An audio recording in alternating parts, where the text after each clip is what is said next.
시편 88편을 읽었습니다. 많은 사람들이 시편 88편을 가르쳐서 가장 압제받는 상황에서 가장 고난 중에서 지은 시다라고 얘기하고 있습니다. 그래서 시편 88편 같은 경우에는 물론 다윗이 쓴 건 아니고요. 고라 자손 중에 누군가 쓴 것 같은데 이것은 시편 중에서 가장 힘든 가운데 썼다 이렇게 보고 있습니다. 그래서 욥기 같은 경우에 욥 같은 경우로 그의 아들들 자녀들이 하나씩 죽고 짐승도 다 죽고 와이프도 떠나가 자기 몸의 질병들이 이런 것처럼 여기 나와 있는 지금 이 시의 주인공이 엄청난 고난에 있는 상황 중에서 이 시를 지었다라고 얘기합니다. 그래서 뭐 비탄시라라고 얘기도 하고 구약의 욥기의 연속이다라는 얘기도 하고 있습니다. 이 시편 88편은 굉장히 힘든 가운데 지었던 시입니다. 거기 표제에 보게 되면 뭐 마할 뭐뭐 안늪 이렇게 돼 있죠? 네. 뭐라고 돼 있어요? 그게 다시 한번 누가 똑바로 읽어주세요. 시작. 네, 그런데 그게 뭐냐? 그 자체의 용어의 의미가 밑에 아마 어떤 성경들은 해석이 되어 있을 거예요. 뭐라고 해석이 되어 있습니까? 예? 병? 예, 병. 병의 노래. 병 중에 있는 노래. 병 중에서도 지으신데 이 원래 이 말 그 용어 자체가 무슨 의미냐면 고통 중에 있는 상황, 못 고치는 병에 있는 상황이에요.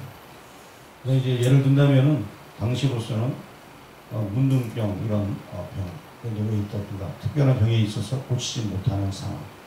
물론 이 문둥병이 자라면서 나타나는 경우도 있지만 어려서부터 나타나는 경우도 있나.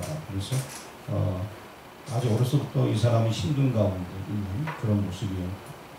제가 아는 분은 일하다 손가락이 살짝 잘렸는데 그때 잘렸는데 신경이 건드려져갖고 이 망치로 손가락을 누가 계속 때리는 것처럼 아프다라고 하는 분이 있어갖고 맨날 아픈 거예요.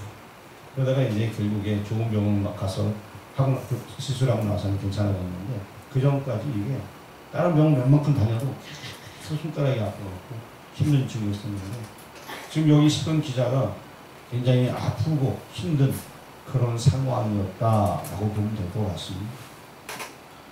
그래서 그가 시를 썼는데 오늘 이 시의 내용이 여기에 이렇게 기록이 되어 있습니다. 이 눈을 크게 뜨고, 자, 눈을 크게 뜨고, 여기 15절을 다 띄워주세요. 15절. 자, 15절 보이시나요? 네, 그러면 한번 우리 15절 한번 보겠습니다. 준비, 시작! 내가 어릴 적부터 고난을 당하여 죽게 되었사오며 주께서 그렇게 하실 때에 당황하였나이다. 어릴 적부터 아주 힘들었다는 얘기를 하고 있습니다. 뭐 어른이 돼서 무슨 고난 당하는 게 아니라 아주 어릴 때부터 고난 당하여 어떻게 됐다? 네, 지금 뭐 살 수가 없는 그런 어마어마한 고난 중에 있는 그런 상황이에요. 사람들은 가끔 그런 경우가 있어요. 특별한 질병에 걸려서 내가 이거 어떻게 언제 고침받나 걱정할 때가 있는데 지금 여기 이 사람이 그러한 상황, 아주 힘든 상황입니다. 여기만 있는 것이 아니라 그리고 5절도 4절부터 4절 같은 내용인데 4절을 한번 보도록 하겠습니다. 시작! 나는 무덤에 내려가는 자같이 위정되고 힘없는 부사와 같으며 무덤에 내려가는 자. 그러니까 뭐 누가 봐도 살 수 없는 지경에 있는 그런 자를 의미해 주고 있습니다. 힘 없는 변호사. 뭐 남자 같아. 그런데 힘이 없는. 그 다음에 5절 말씀 보겠습니다. 시작! 죽은 자 중에 던져진 바 되었으며 죽임을 당하여 무덤에 누운 자 같으니이다. 주께서 그들을 다시 기억하지 아니하시니 그들은 주의 손에서 끊어진 자니이다. 제가 예전에 다른 교회 이렇게 찬양하며 다니던 청년 신부이 있었어요. 그때 한 모르는 분인데 그분이 자기 아이를 데리고 집회에 참석을 했습니다. 그 아이는 누가 딱 봐도 좀 이상했어요. 어린아이. 얼굴은 되게 이뻤어요. 아마 문희 권사님처럼 되게 이뻤던 것 같아요. 굉장히 이쁜 아이. 4살짜리 아이였어요. 어머나 이쁜 아이였는데 엄마는 굉장히 걱정을 하고 교회에 왔더라고요. 그러면서 같이 집회를 지켰는데 그 아이 걷는 것이 잘 걷지는 못해요. 내성마비 환자라고 얘기하더라고요. 그리고 그것을 몇 번 집회를 하면서 아이가 많이 정상적으로 걷게 되는 모습을 보게 되었어요. 완벽히 나은 건 아니지만 그냥 말씀 중에서 기도하는 가운데 그 아이가 굉장히 며칠 되는 사이가 뭐 2박 3일이었는데 걸어가는 안정되게 걸어가는 모습을 보았을 때 아 하나님이 함께 하셨구나 라는 생각이 들었는데 저는 지금 그 얘기하려고 하는 것이 아니라 그 아이를 데려갔던 그 어머니의 마음은 처음 어땠어요? 처음 만났을 때 그 모습 잊을 수가 없어요. 그 아이의 미래가 한참인데 걷지도 못하고 살 수 없잖아요. 그런 아이였는데 하나님께서 역사하셨습니다. 근데 여기 나와 있는 이 주인공은 어려서부터 질병이 있는데 계속 그 질병 가운데 있는 거예요. 그러니까 이 사람의 심정은 어떻겠어요? 그렇죠? 엄청나게 지금 힘들고 어려운 가운데 있는 자기의 모습을 지금 이야기해 주고 있습니다. 그냥 죽은 자랑 똑같다. 나는 아무것도 할 수 없다. 누워서 아무것도 할 수 없는 그런 존재가 되었다. 라고 얘기를 해주고 있습니다. 맨 처음에 이 사람이 어렸을 때 그렇게 어려울 때는 그래도 뭐 어린 친구도 있었는지 모르겠어요. 시간이 지나면 따라 어떻게 돼가냐. 우리 8절 말씀을 한번 다 같이 읽어보도록 하겠습니다. 8절 읽겠습니다. 시작! 주께서 내가 앉은 자를 내게서 멀리 떠나게 하시고 나를 그들에게 다짐한 곳이 되게 하셨으니 나는 갇혀서 나갈 수 없게 되었나이다. 친구들이 다 떨어져 나가는 거예요. 모르고 친하고 지내겠던 어린 친구들이 있을 때는 시간이 지나면 돼서 쟤는 맨날 누워있어. 쟤는 맨날 아픈 애야. 다 떠나가는 거다. 그 모습을 얘기하는 거예요. 굉장히 힘든 상황, 어려운 상황. 그 상황을 이해가 되시죠? 문희 권사님. 네, 지금 그 상황을 얘기하는 거예요. 문희 권사님 너무 집중을 잘 하셔서 특별히 제가 얘기하는 거예요. 지금 이 상황이 다 이해가 되실 겁니다. 우리 18절 말씀을 한번 또 다 같이 읽어보겠습니다. 18절 시작! 주는 내게서 사랑하는 자와 친구를 멀리 떠나게 하시며 내가 아는 자를 가게 두셨나이다. 친구들이 하나도 없어요. 정말 외톨이가 된 거예요. 여러분은 이런 경험 해보셨나요? 내 몸이 너무나 아파서 일어날 수도 없고 누워있기만 하고 부모에게도 해만 끼치 자기 자신이 어떻게 할 수 있는 것도 아무것도 없는 상황. 그런 상황. 우리나라에도 대표적으로 그런 사람들이 여러분 알만한 사람들 송명희 시인 같은 경우 대표적인 사람이겠죠. 그리고 뭐 몇몇 더 있습니다. 그리고 또 뭐 우리나라에 들어왔다 나갔던 옛날에 이렇게 닉 부이치치 같은 이런 사람들. 자, 그들의 부모와 그들의 가정의 마음이 어떻게? 근데 그들은 긍정적인 생각을 할 수 있어. 그래도 닉 부이치치는 약간 움직이잖아요. 축구도 하고 수영도 하고. 근데 여기 나와 있는 이 사람은 정말 아무것도 할 수 없는 그러한 모습이었던 것 같아요. 지금 그 모습이 굉장히 정말 힘든 가운데 있는 거죠. 그래서 오늘도 여러분 힘든 분들 많이 계시죠? 힘들어. 그거보다 더 힘든 사람이에요. 힘든 사람. 굉장히 힘든 가운데 있는 그런 모습입니다. 그럼 이 사람이 뭘 했을까요? 뭐 했을까요? H 말고요. 뭐 했을까 이 사람이? 예? 예? 뭐 기도죠 뭐.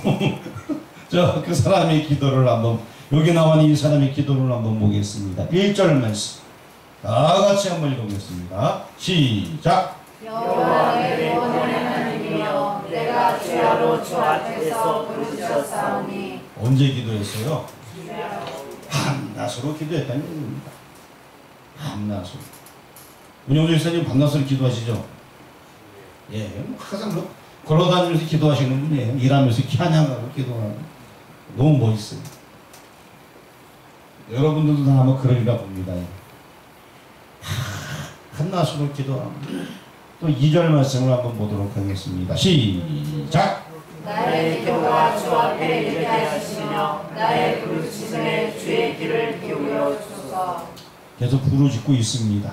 기도하는데 아무것도 할 수가 없을 것 같아도 그 하나님에 향한 믿음이 있기에 지금 기도하는 거예요. 믿음이 없으면 기도도 못합니다. 지금 기도하는 이 사람의 모습에 대해서 얘기를 해주고 있습니다. 그리고 이제 우리 9절 말씀도 다 같이 한번 읽어보겠습니다. 시작! 혼란으로 말미암아 내 눈이 새하였나이다. 여호와여 내가 매일 주를 부르며 주를 향하여 나의 두 손을 들었나이다. 언제?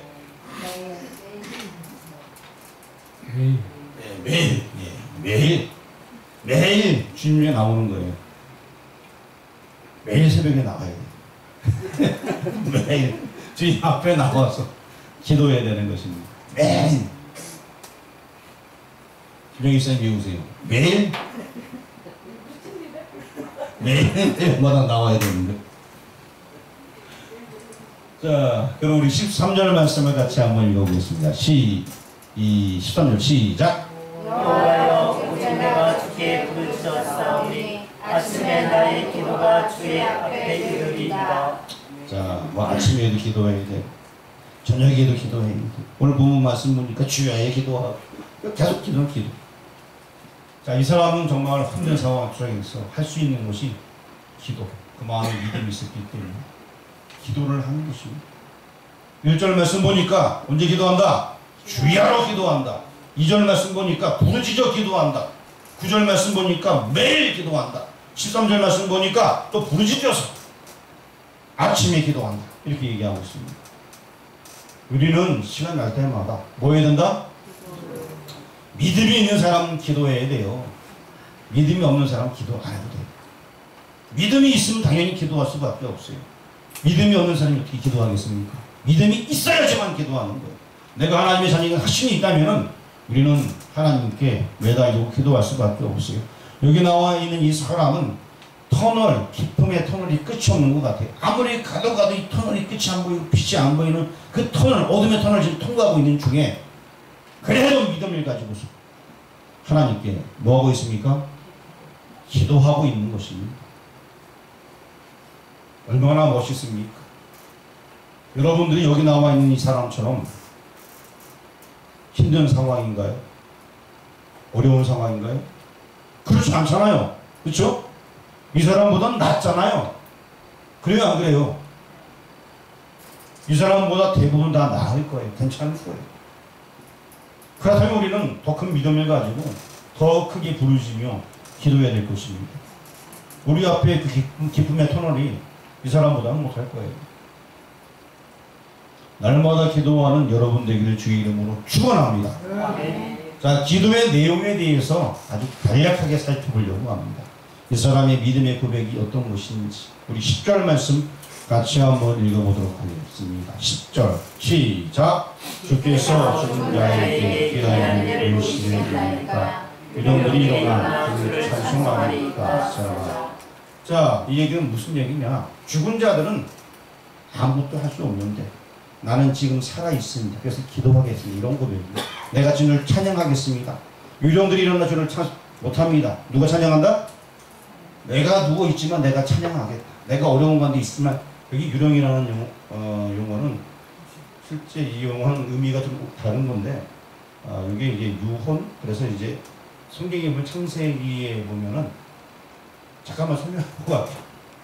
거기에 이제 그 네피림 거인 조술이 나오게 되는데 그들을 가리키는 용어예요. 저게 같은 용어인데 지금 우리나라 번역하다 보니까 저렇게 됐는데 다시 말해서 이방 믿지 않는 자들이 어떻게 찬양하겠냐 그 얘기예요. 그래서 그들은 찬양하지 못하지만 나는 지금 찬양합니다 라고 고백하고 있는 거예요. 물으면서 질문 던지면서 자, 11절 읽어보겠습니다. 시작. 주의 인자하심을 무덤에서 주의 성실하심을 멸망 중에서 선포할 수 있으리까. 그렇게 못한다는 얘기예요. 주의 인자하심을 나는 선포할 수 있다. 주의 성실하심을 나는 선포할 수 있지만 죽은 자들, 다시 말하면 믿음이 아까 얘기했던 그 거인 조선, 네피림 조선, 믿음이 없는 자들, 믿지 않는 자들은 못합니다. 저는 믿음이 있기에 주님을 찬양하며 주의 성실하심을, 주의 인자하심을 만민 중에 선포할 수 있습니다. 비록 누워있을지라, 비록 병중에 있을지라, 그 고백을 하고 있는 거예요. 얼마나 멋집니까? 그렇죠? 이 사람이 쓴 단어, 이 문구들이 너무나 멋있어요. 우리 12절 읽어보겠습니다. 시작. 흑암 중에서 주의 기적과 이즘의 땅에서 주의 공을 알 수 있으리까. 흑암 중 이짐의 땅. 예수님 모르는 사람들은 주님의 공의를 알 수 없다, 그 얘기예요. 하지만 나는 주님의 공의를 알 수 있다. 아까 10절 말씀 찬양한다. 11절 말씀 뭐뭐가 나와 있어요? 주의 성실하심, 주의 인자하심. 그리고 12절 주의 공의, 나는 알고 있습니다. 하나님은 공의로우신 분입니다. 지금 그 고백을 하고 있는 것입니다. 얼마나 멋집니까? 기도합니다. 그리고 또 믿음의 고백을 합니다. 마태복음 8장 10절쯤 보게 되면 이런 말씀이 나와 있습니다. 이스라엘 중에서 이만한 믿음을 본 적이 없느니라. 백부장의 믿음 보면서 하신 예수님의 말씀입니다. 지금 여기 이 사람이 그런 것 같습니다. 할 수 없는 중에 찬양하는 거예요. 할 수 없는 중에 주님의 공의를, 주의 인자하심, 주의 성실하심을 높이고 있습니다. 얼마나 대단합니까?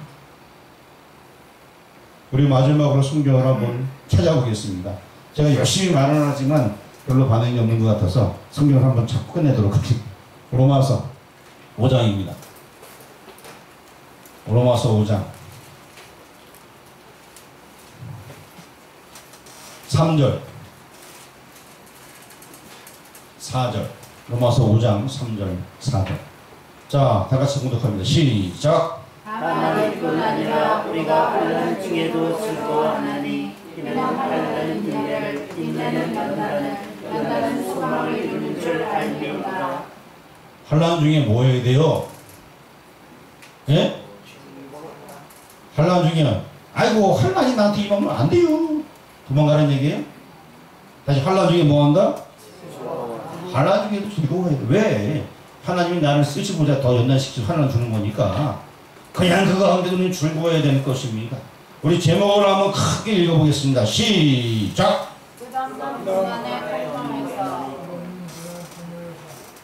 끝없는 고난의 통로에서 그런 상황 속에서도 찬양하고 믿음을 가지고 있는 하나님의 백성이 있었습니다. 이제 우리는 끝없는 고난의 통로에 있더라도 혹은 또 있지 않으면 더욱더 그 하나님께 기도하고 찬양하고 주님의 공의를 높여드리며 주님의 성실하심과 인자하심을 찬양하는 여러분들을 주의 이름으로 축원합니다. 기도드리겠습니다. 힘과 능력이 되신 아버지 하나님,